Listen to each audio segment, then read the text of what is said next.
सुंदरगढ़ जिला बणाई अंचल चली एक बड़ धरणर रेड्रे सामिल होती 40 रु ऊर्ध्व ईडी अधिकारी।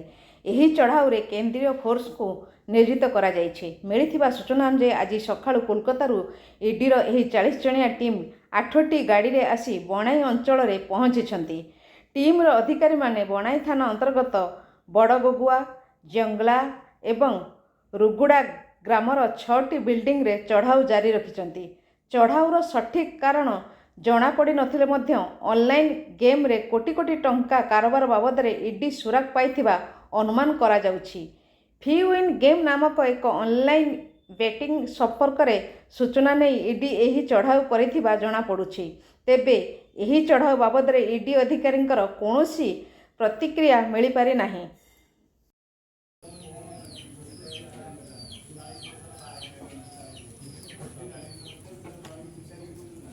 रुक जाओ।